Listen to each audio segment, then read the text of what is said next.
Terima kasih teman-teman media yang saya hormati. Saya menghargai sekali upaya teman-teman semua sebagai kontrol sosial dan penyambung lidah masyarakat malam-malam begini. Saya apresiasi juga kepada Pak AKBP Benma, saudara saya ini dan teman-teman semua di SPKT. Inilah bukti bahwa Polri memang senantiasa berbina terus, terutama Polda Sumatera Utara, sehingga malam-malam pun kita masih diterima untuk melakukan konsultasi. Dan setelah konsultasi tadi, saudara belajar lihat,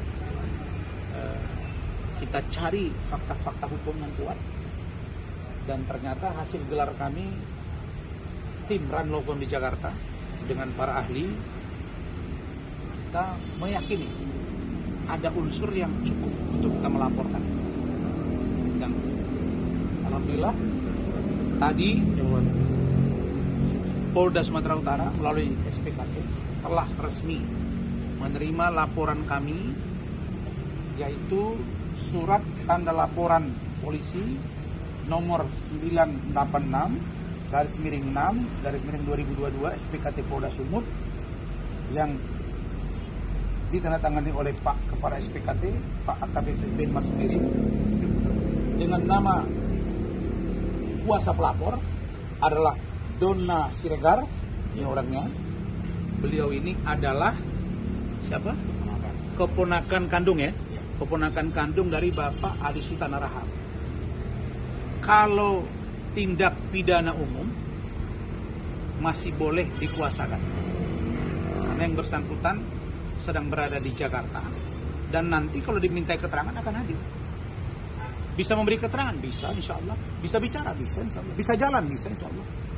Nah, karena itu diberikan kuasa untuk sebagai kuasa pelapor, dan telah melaporkan tentang dugaan peristiwa pidana Undang-Undang Nomor 1 Tahun 1946 tentang KUHP Pasal 421 tanggal 24 November 2021 di Jalan Diponegoro, Madras Hulu, Medan Polonia, Kota Medan, Sumatera Utara.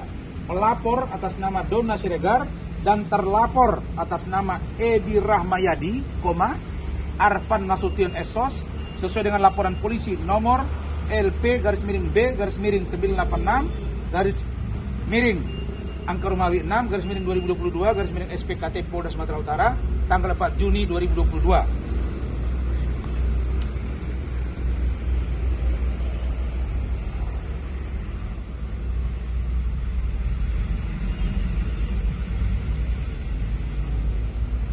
Oke.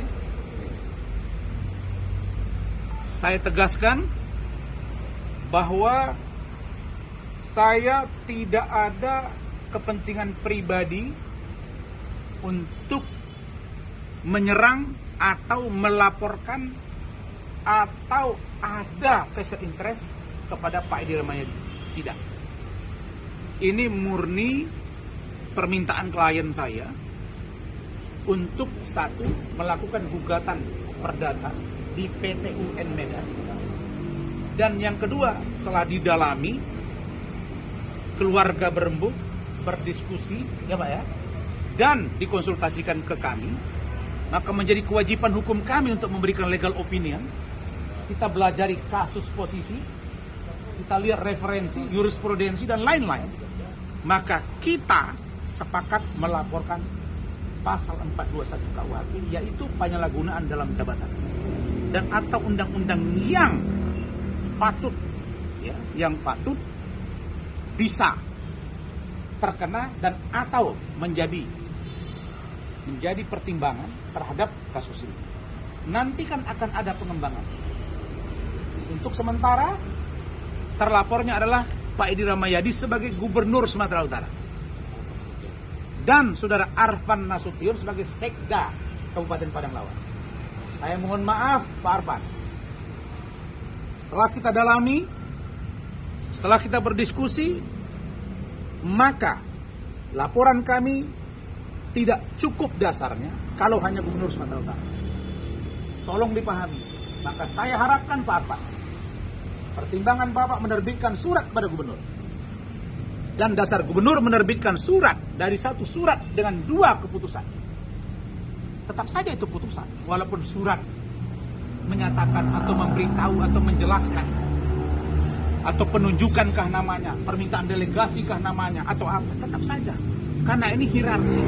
Meskipun gubernur itu adalah sifatnya koordinatif, bukan perintah, tapi dia perwakilan pemerintah pusat di provinsi.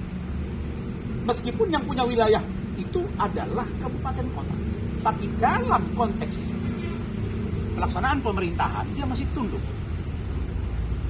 dalam aturan undang-undang. Maka salah satu wujud dari tunduknya Pak Ali Sultan Araf alias TSO kepada gubernur ketika Sekda Kabupaten Padang Lawas Arafat mengirim surat mohon petunjuk dengan melampirkan surat yang menurut kami bukan satu surat yang dapat dipertanggungjawabkan. Karena itu hanya sifatnya surat keterangan, bukan diagnosa dokter yang komprehensif, yang bukan dari rumah sakit resmi, tulis-tulis tangan, bukan itu diagnosa. Apalagi terakhir ini berbeda keterangan dari rumah sakit RSCM dan tidak dilibatkan. Maka kami mau tidak mau untuk mencukupi fakta hukum dan agar tidak menjadi dasar besok untuk ini menjadi SP3, kami terpaksa dan berat hati Pak Arfan kami laporkan. Meskipun dalam informasi yang kami tahu Pak Arfan katanya tidak ada bermaksud untuk satu, menyakiti secara pribadi, mengecewakan dan atau membuat Pak TSO diganti atau mungkin di PLT kan wakil bupati. Tapi itu pun saya tidak tahu. Nanti yang fakta akan berbicara. Nah, karena itu Pak Arfan berkirim surat. Lampiran suratnya adalah surat dari keterangan, surat dari Rumah Sakit Columbia, keterangan, dikirim surat mohon petunjuk, keluar surat pendelegasian dan Pak TSO patuh. Perintah pertama dari gubernur buat pendelegasian, Pak TSO buat. Dalam klausul itu disebutkan agar pendelegasian tugas dan bupati, wakil bupati yang sudah ditunjuk menjadi PLH itu berkoordinasi dan melaporkan. Tidak dilakukan.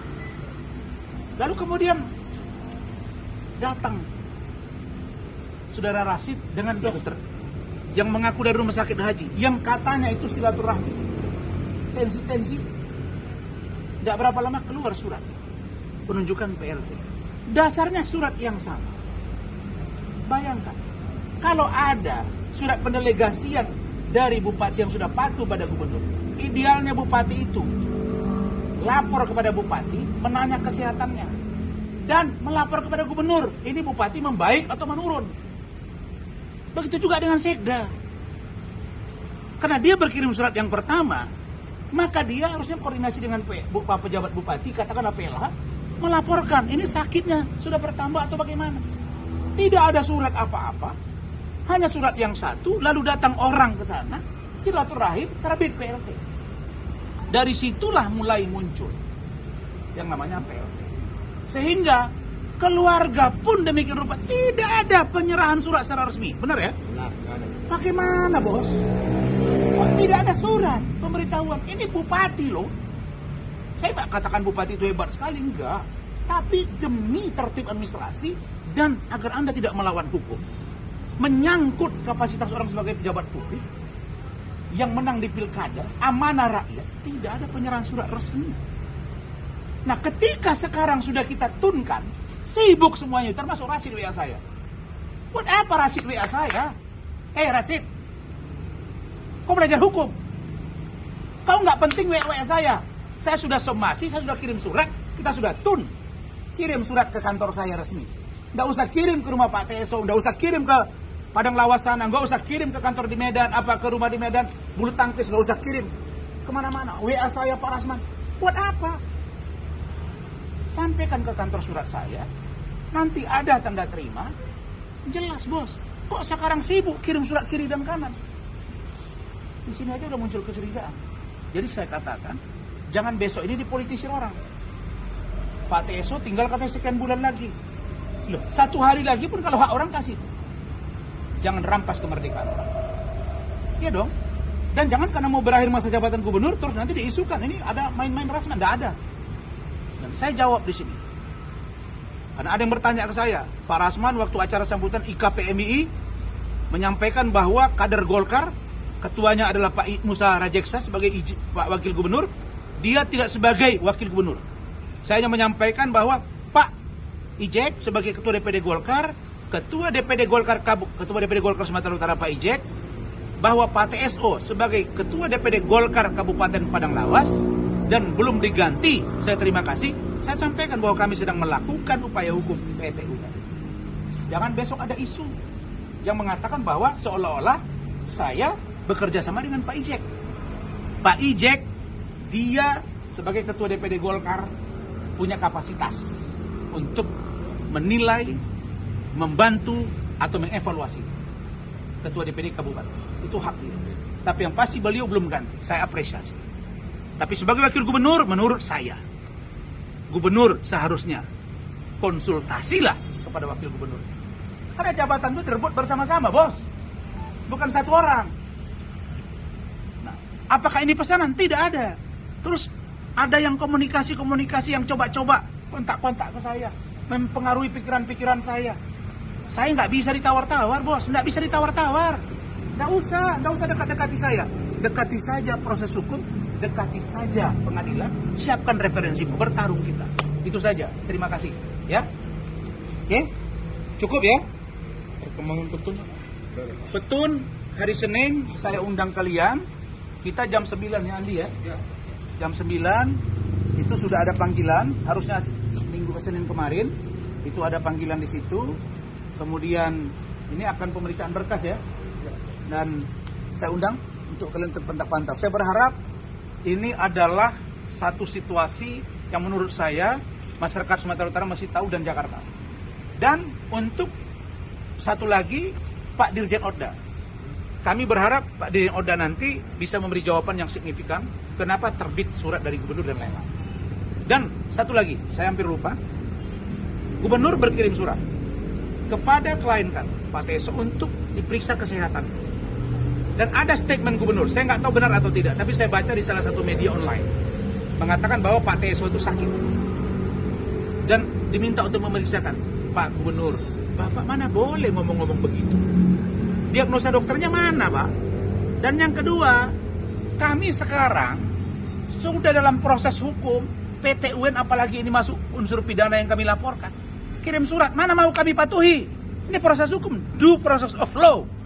Tanya itu karo Kepala Biro Hukum Bapak. Tanya asisten satu pemerintahan. Saya pernah DPRD 2 periode, Pak. Bapak ini orang penting, gubernur dan mantan Pangkostrat. Kita sudah lama kenal. Tapi urusan hukum, tolong Bapak diskusikan dulu, Pak. Supaya nggak kebablasan. Ya, saya kira itu. Saya harap dan saya senang Pak Gubernur tidak terlalu banyak reaktif masalah ini ya. Karena kalau reaktif beliau, saya pasti reaktif lagi. Ya, masalah saya mau itu aja. Apa itu? Masalah Bang. Masalah apa? Antar Gubernur sama yang satu itu Bang. Sama? Kan kelihatan nanti. Arfan menerbitkan surat, dasarnya ini. Gubernur menerbitkan surat, dasarnya ini. Kemudian datang lagi surat yang kedua, dasarnya ini. Tidak ada pemberitahuan, ada apa ini? Maka saya katakan patut diduga ada pemufakatan jahat.